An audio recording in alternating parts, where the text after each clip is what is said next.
नमस्कार मित्रांनो, या विभूतीपादाच्या सिरीज मध्ये तुम्हा सर्वांचं पुन्हा एकदा स्वागत आहे.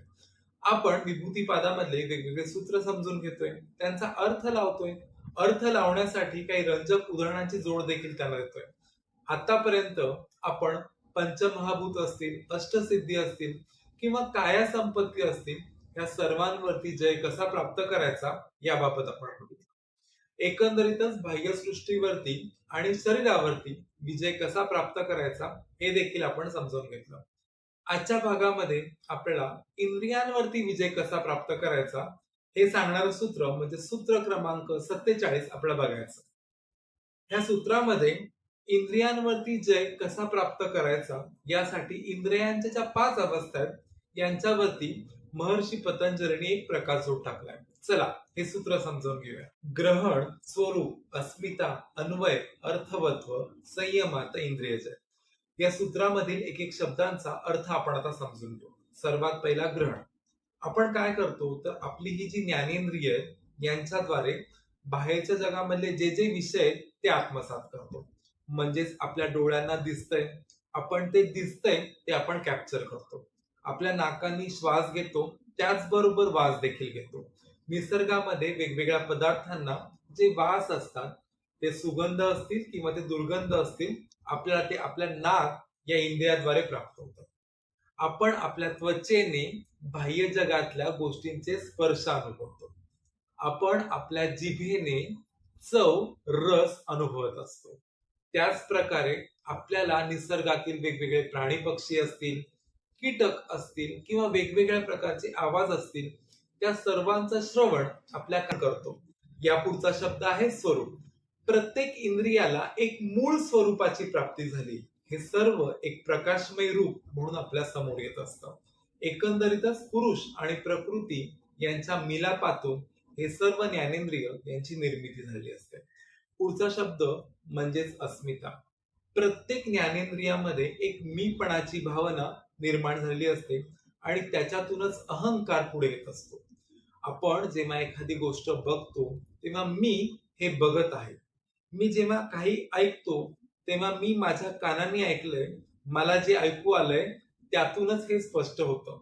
एकंदरीतच हे मी, मला या ज्या काही गोष्टी आहेत त्याच्यातून अस्मिता म्हणजेच अहंकाराची भावना काहीशी या इंद्रियांद्वारे पुढे येण्याचा प्रयत्न करत असते. पुढचा शब्द आहे अन्वय. आपले हे जे इंद्रिय आहेत यांच्यामध्ये त्रिगुणांची म्हणजेच सत्व, रज आणि तम यांची व्यापकता दिसून येते. जेव्हा मला ध्यानधारणा करायचे तेव्हा इंद्रिय आपल्या शरीराला एक ध्यानमय स्वरूप प्राप्त करून देतात.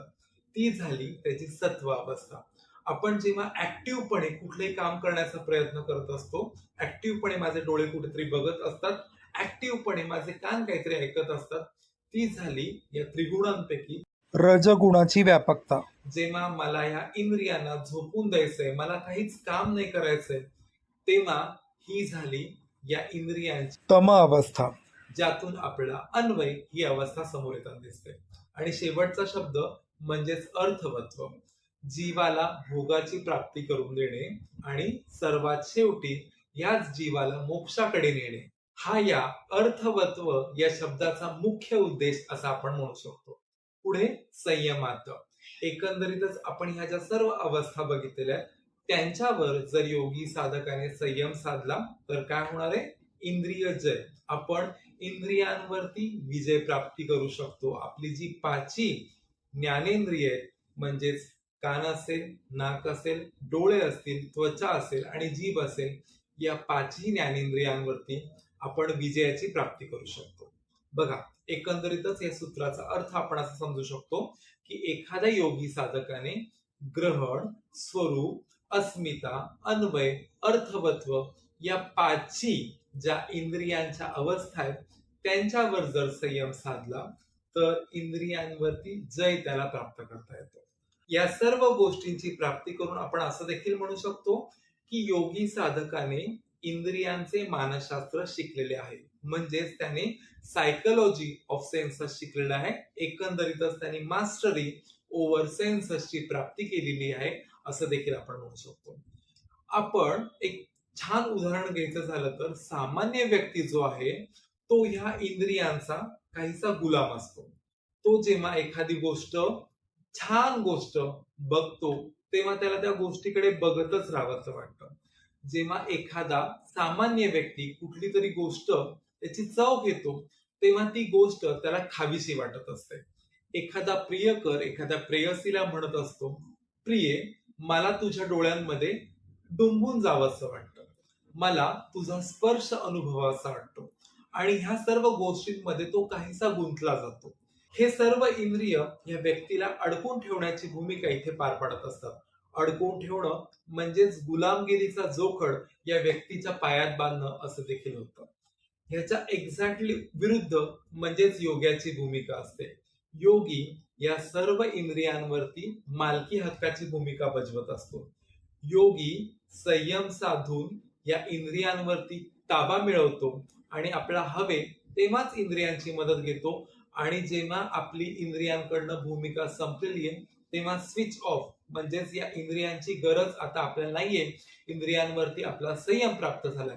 एकंदरीतच हा योगी साधक या बाह्य गोष्टींकडे आकर्षित होत नसतो. त्याच्यामुळे या इंद्रियांची गरज ही थोडीशी संयमात राहते. हे सूत्र समजून घेण्यासाठी आपण 5 घोड्यांचा रथ आणि सारथी यांचं उदाहरण घेऊया. सारथीच्या हातामध्ये या 5ही घोड्यांचा लगाम आहे. मात्र हे 5 घोडे आपल्या 5 इंद्रियांचं प्रतिनिधित्व करत असतात. पहिला घोडा हा कुठेतरी बघत असतो आणि ती वस्तू त्याला खूप छान दिसते म्हणून त्या वस्तूकडे तो आकर्षित असतो. पुढच्या घोड्याला छान वास, छान सुगंध येत असतो म्हणून आपल्या नाकावाटे तो त्या वस्तूकडे आकर्षित होतो. पुढच्या घोड्याला काहीतरी छान मंत्रमुग्ध करणारा आवाज प्राप्त आपल्या कानांद्वारे होतो म्हणून त्या आवाजाकडे तो आपली धाव घेत असतो. पुढच्या घोड्याला छान असा पदार्थ एका ठिकाणी दिसतो, त्या पदार्थाची चव घ्यायला तो घोडा त्या पदार्थाकडे धाव घेत असतो. पुढच्या आणि शेवटच्या घोड्याला छान असा स्पर्श जाणवतो, तो त्या स्पर्शाचा अनुभव घेण्यासाठी त्या व्यक्तीकडे धाव घेत असतो. विचार करा, जर हे 5ही घोडे वेगवेगळ्या बाजूला गेले तर सारथीचा लगाम आपल्या हातातनं सुटणार आहे आणि तो रथ काहीसा डळमळीत होणार आहे. आपण बघू शकतो, जर सारथीच्या हातामध्ये घोड्यांचा लगाम राहिला नाही, घोडे व्यवस्थितपणे समोर रस्त्यावरनं जात नसतील तर सारथी आपला प्रवास पूर्णच करू शकत नाही. योगी साधक जो असतो तो या 5ही घोड्यांवरती संयम साधून एकंदरीत लगाम हा व्यवस्थित पकडतो आणि आपण असं देखील म्हणू शकतो की ही इंद्रिय त्यांच्या ताब्यात आहे. ही इंद्रिय त्याला त्यांच्या तालावरती नाचवून देत नाहीये. संयमाचं हे महत्व योगी साधकाला इंद्रियांवरती जय कसा प्राप्त करून देतात हे आपण आजच्या या 47व्या सूत्रामधून समजून घेतलं. आपल्याला अजूनही सूत्र समजून घेण्याची बाकी आहे. त्यांच्यामधलं दडलेलं रहस्य हे मिळून घेऊन, शोधून घेऊन तुमच्यापर्यंत त्याची अफाट माहिती जाणून घेणे बाकी आहे. ही सर्व माहिती तुमच्यापर्यंत जलद गतीने पोहोचण्यासाठी तुम्हाला हा चॅनल सबस्क्राईब करायचा. आवडला तर लाईक करा. तुमच्या मौल्यवान प्रश्नांसाठी, तुमच्या कमेंटसाठी कमेंट बॉक्स खुला आहे. लवकरच भेटूया पुढच्या सूत्रासह. तोपर्यंत धन्यवाद.